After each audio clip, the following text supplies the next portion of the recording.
Ladies and gentlemen, please make your way to the sanctuary for parables. We'll be getting started here very shortly, like within the next 30 seconds or so.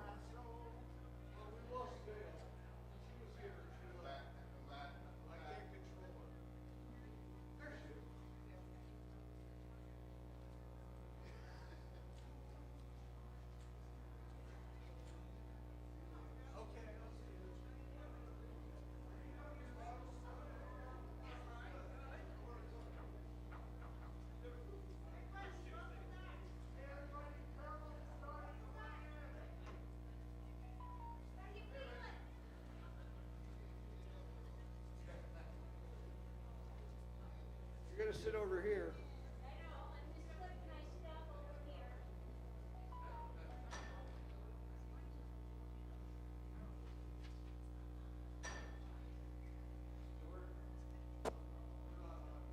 Hello?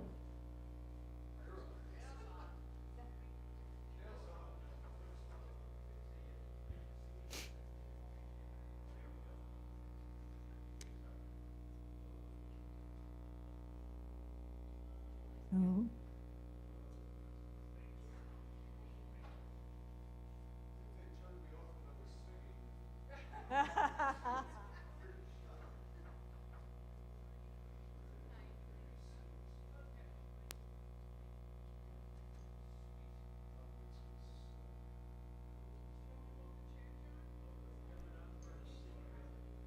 Testing 1, 2, 3.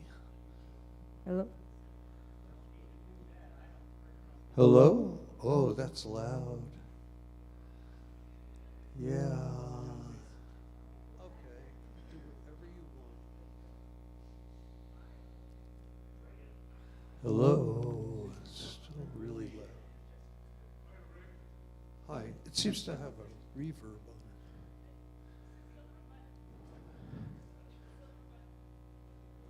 Hello? We're working on it. We're working on it. I really feel like I don't like this. Hi, everybody. Glad you're here. If any of you were at the first service, you know this morning was interesting. And you will learn that this may also be interesting. And I've gotten a lot of coaching. Chuck White, believe it or not, gave me some coaching about how to do this today, so that was fun for me. So Dale's here. This is Dale Yea, and I'm Rick Kiley, and we're glad you're here. And I think we're going to have a nice experience for what now turns out to be about the next 23 minutes as it happens. So Dale, first thing I want to ask you is, where were you born and where did you grow up? I was born in Minneapolis, Minnesota, and I might have spent my childhood and most of my teen years there, but I spent most of my life in the Upper Peninsula of Michigan, way up in the upper part, the little finger that sticks up into Lake Superior. Yes. Gotcha. And since we just changed a few things out in the gathering area, I think the next thing I'm supposed to ask you is, you have a sneaking story. I have a sneaking story. Sneaking story. From when I was a kid. I always had sitters after school when I was a child. And when I was 8 years old, I got put with a sitter that I didn't like. So partly for good reason, partly for childish reasons. But so I decided, since my mother worked, I decided what I would do was I'd go to this sitter's house and I would tell her I was going to go out and play, which I did a little bit of, but then I decided I wanted, when I got tired of it and I didn't want to go back to this lady's house, I would sneak back to my house.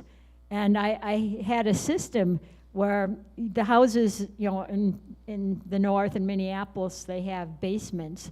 And so I would leave this, the basement window was even with the sidewalk, and there was a wash tub underneath.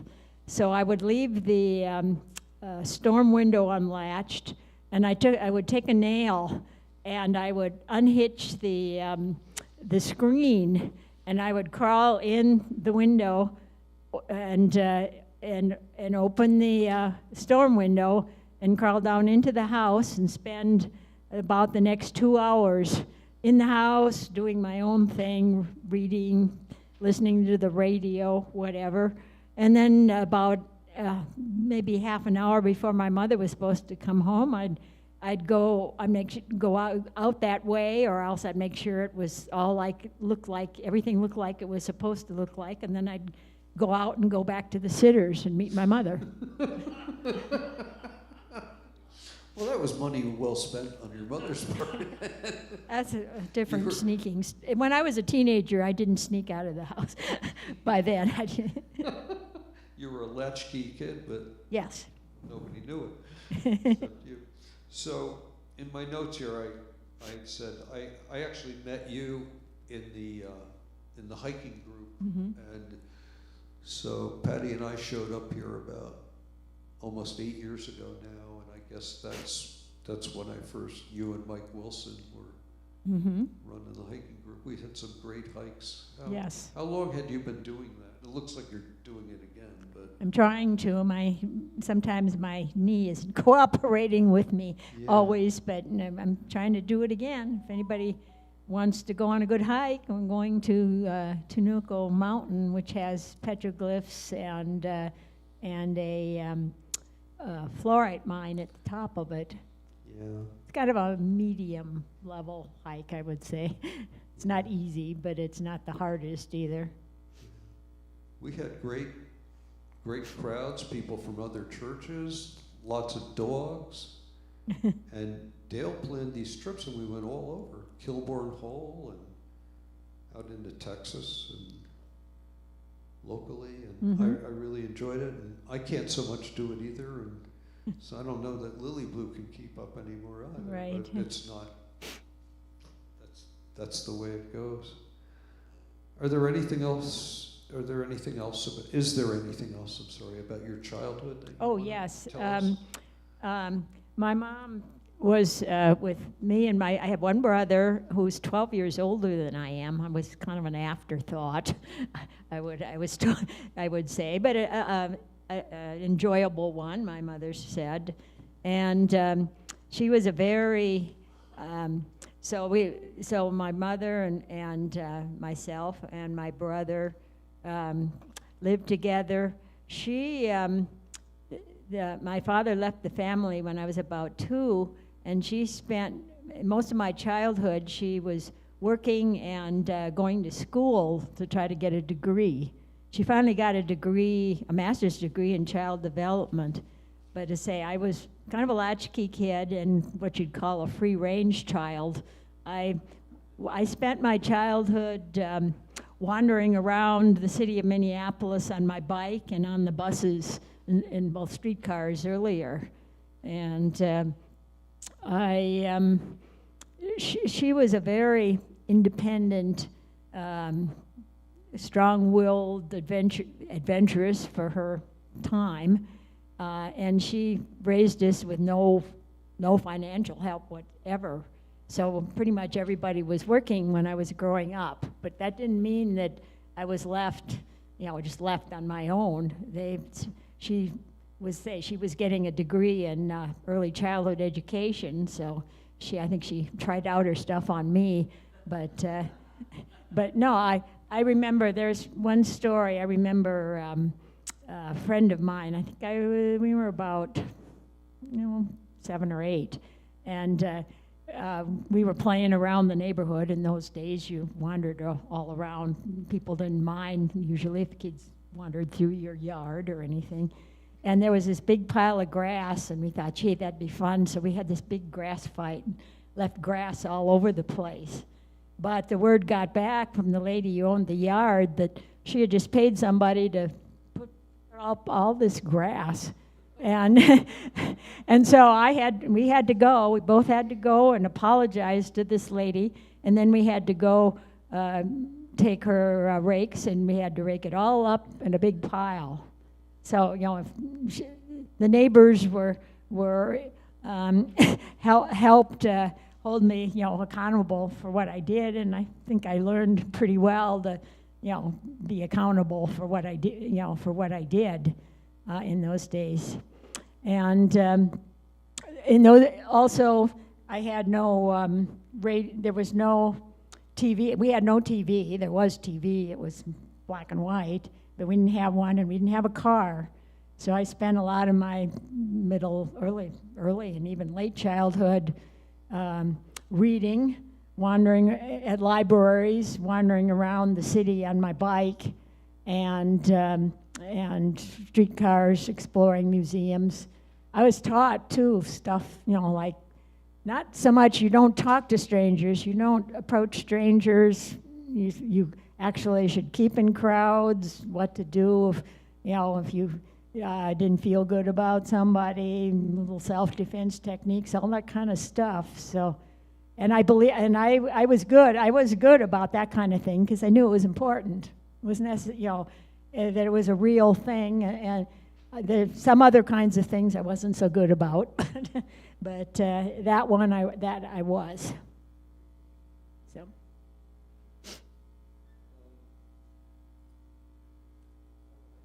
I wanted to ask you about your education. Oh, okay. I loved school. It's something to do. I loved to read. I loved learning stuff. And in high school, I went to an unusual high school. I went to the University of Minnesota High School. This was their lab school that they used for training student teachers, and they used it for developing new curriculum. And I consider that one of the best times in my my early life, that I really enjoyed it because they had a really good curriculum, good plans for the kids. I enjoyed. We used to, again, there was more freedom back then because we used to have 2 hours for lunch. All the kids, there were no kids that lived on near the school. They all came from somewhere else, and so so they let us have time not only for eating lunch, but for socializing. So sometimes a friend or two of mine, we'd go off campus. It was near the Mississippi River, so we'd go eat by the Mississippi River on the cliffs, or occasionally we'd climb up under the bridge and eat over the river. Wow. When we. And that was high school. That was high school. Wow. And then I went to. I got married. I went to Macalester College for a year. I got a scholarship, but then they changed the tuition, so we couldn't afford it. So I went to the University of Minnesota. In those days, it cost like $60 a quarter to go to college, to the university. And then I got married when I was 20, and then I went to the University of at Minnesota at Duluth, graduated from there. I actually wanted to be, I think I was born in the wrong time because I wanted to go into, there were a lot of different things I wanted to go into, but there wasn't that much in those days that women, when I tried to take science courses, I took a middle physics course at the University of Minnesota, and I was the only woman amongst about 100 men.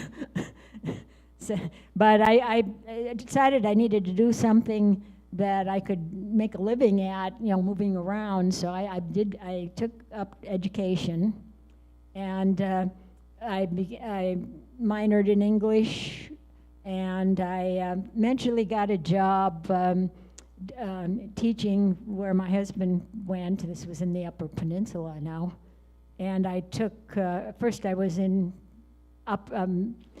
secondary education, and then I went into, I said I liked elementary education, and I went back to school in the summers, got a master's degree in early childhood education, kind of like my mother, I guess. I didn't think of that before I was following my mother's footsteps, but I ended up for my career being in a small town, being an educator, a Title I teacher.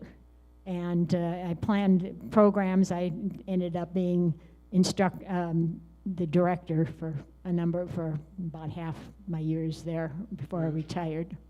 All right. When did you retire? I don't know if I want to say 1994. Oh, that's quite a while ago. It's been quite a while. I got to retire a little early because I could never afford to stop teaching, even though I have one child, one grandson.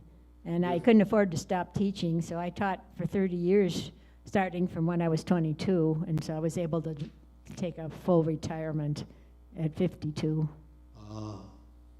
With the teacher's retirement system there? Yeah, the teacher's retirement system is pretty good. I've got, I'm not rich or anything, but it's adequate. I've got adequate, and if you include Social Security and that stuff, it's good. And I've got good the health benefits from it. Good.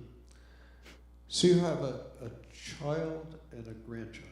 One child, one grandchild. I never knew that. It kind of runs in our family, except it's starting my generation. My brothers had 2 kids, but they each have 1 or 2, so we've got kind of a small family.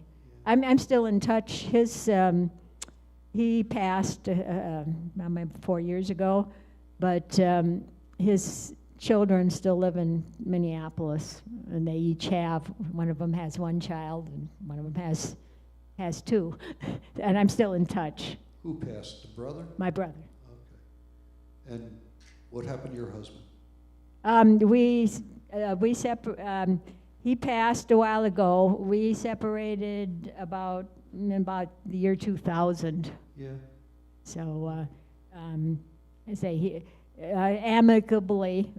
Good. But Yeah, you're pretty independent. yes, Sure. I think I'm told I inherited some of this stuff from my mother. Right. Independent and adventurous. You are. You are. How'd you get to Las Cruces?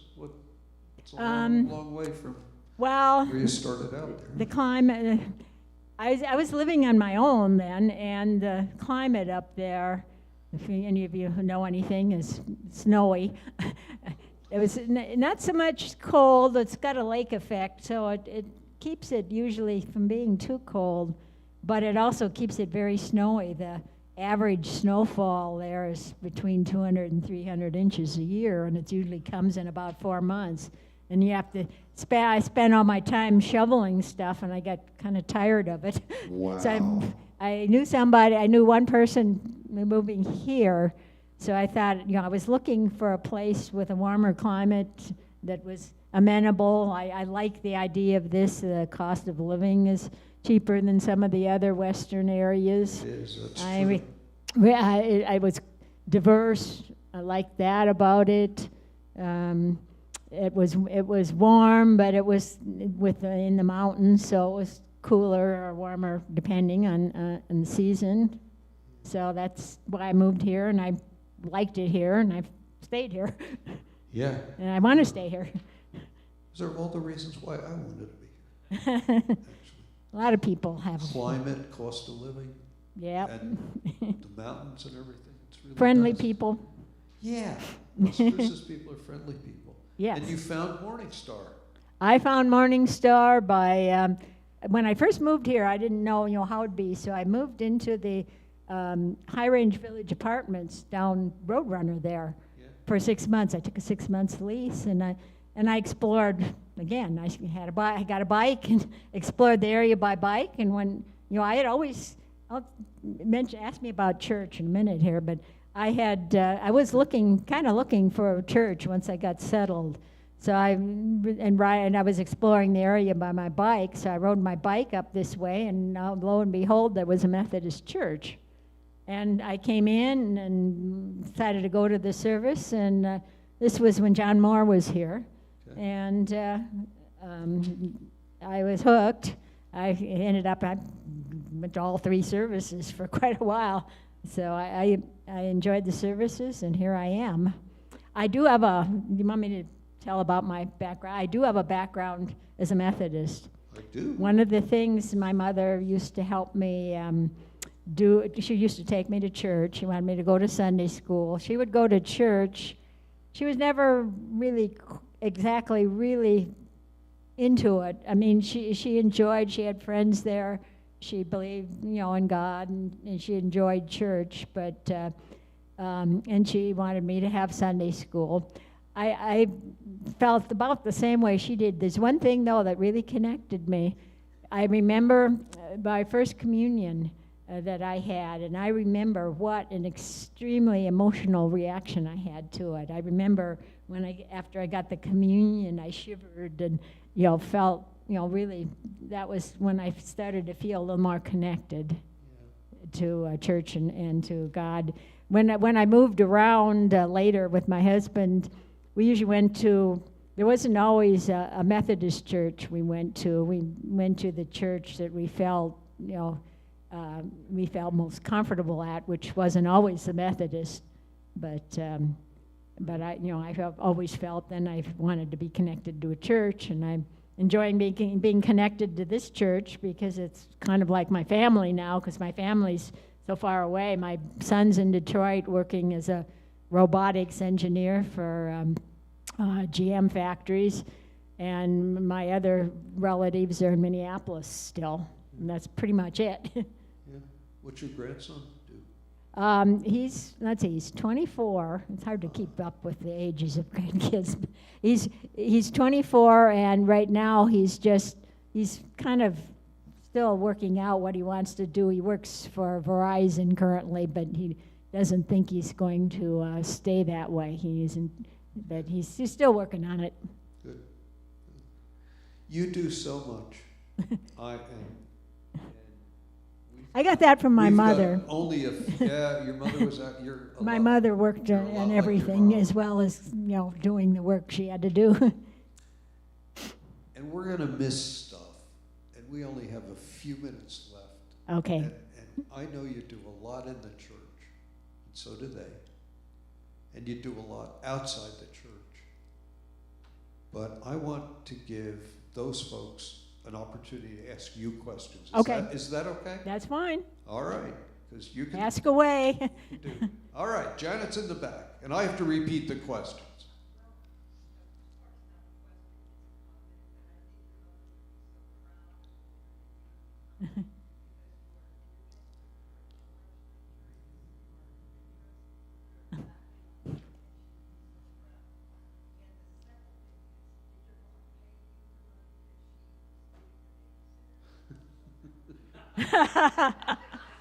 You know what? That's one thing I need to. I have to repeat all that. Oh, I'm sorry. I do. I'm Go ahead. sorry. Repeat it. Yeah, for the gang. For the guy, For the okay. gang at home. And I hope I can remember. Your mother would be, Janet McQueen said, your mother would be so proud of you because you're intellectually curious and a lot of other wonderful things. And then the cute comment, I think, was, did your mother give you the money that the babysitter would have gotten? No, the thing about that is that I thought for sure I'd get caught because, we were in a big neighborhood, and here I was sneaking into this house. I did it for almost a year, sneaking into this house, and as far as I could find out, nobody noticed. I mean, other people were gone too. But I told this to her when she was about, I think she was about 60. And she was amazed. She said, I never knew. Nobody ever told me. I never knew it. No harm, no foul. Other questions? Yeah. I did. I did. I never. Eileen wants to know if you ever went ice fishing. I didn't. Mostly, I went ice fishing when I was when I was growing up. My brother would sometimes take me out. Minnesota is famous for its lakes, and Minneapolis has like 5 lakes in the border, and so sometimes we would go ice fishing and catch things. Yes, I did. Good. Anybody else? Oh my goodness. So, oh, you do? Oh, okay. Oh, you're going to the United Kingdom. My son, for my kind of milestone birthday, said we're going to Great Britain. My son's taking me. And so Wow. in early August, I'm Nice. going, we're going, that's our heritage. He's kind of the person who oh, what's it? Okay, brain fart. She, he looks up, he keeps track of our ancestry, and most of our ancestry is in Great Britain. And so we decided that's where we wanted to go. He said we could go anywhere, but we thought, well, that's where we'll go. How long will you be over? About, I think it's like 15 days. Nice trip. So it'll be a nice trip. That'll be great. That'll be Yeah. great. Nobody wants to ask. Hey, you've served on the board at Morningstar? Yes, currently I'm on the board. That's recent. I'm on the missions committee. I'm Missions. working in the pantry tomorrow. Yeah. I'm on the Readers Theater. Readers Theater, And well, I just hiking. joined the choir. choir. And You're missing rehearsal for this, yes? I mean, And- you do a lot. And then outside, just to kind of round out your resume, a big deal is you're very involved in the League of Women Voters, I oh, think. yes. Yeah, I've it's- been involved with that. When I retired, I joined the League. My mother belonged to the League, and I used to go around when I was little stuffing envelopes and delivering envelopes about elections to people. So I Yeah. got it, and when I retired and had time, I joined, and I've always been interested into voter service, trying to make nonpartisan voters guides for people's information, Yeah. and encouraging getting out the vote, Yeah. that kind of thing. And then the other is the Dyslexia Institute, Southern New Mexico. When I moved here, I ran into Ellen Sage, who's the patron saint of that, and and I figured because of my teaching background that this would be a good match. So I joined. I've been active on that. I've been on the board in various positions. Yeah. Yeah. Yeah, I'm president now. Are you As- Ellen? Are you Ellen? That's Ellen. Hi, Ellen. So Ellen pointed out that you're president now. Yes. Okay, that's really great. We have time for one more question for this very active woman. No? Do you take care of people's dogs? Oh, yes, I do. I've always loved. Where did I get that? I've always loved animals. I've loved dogs, cats, animals, everything. And I actually had retired from a couple things, from taking care of physically repairing people's houses to pet sitting. So I pet sit, and what I do is move into people's houses when they go on trips and take care of their house and their pets. Yeah. And I use that. I could use that extra money I use for repairing my house and various other bills. That's great. Steve Davila.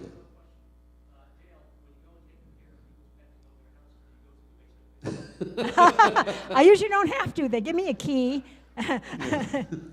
So, No. so Steve, of course, wanted to know if Dale, when she cares for people's dogs, does she go through the basement window? Most houses around here don't Don't have have basements. basements, or attics for that matter. They stuff it in the garage or in outbuildings. Well, we've had a wonderful time this morning with Dale, haven't we? And it's 3 minutes after the hour, and choir gets anxious to get up and gone up here for the next service. So we have to say, have a great morning and afternoon and evening. And Dale, thank you very much for Thank you. Parables. Thank you. I enjoyed telling stuff about myself that people don't know or haven't had a chance to. Well, we're all glad to get to know you better. Thank you, everybody. Thank you.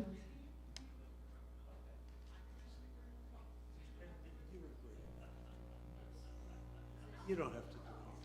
They'll take care of it. Thank you, Dale.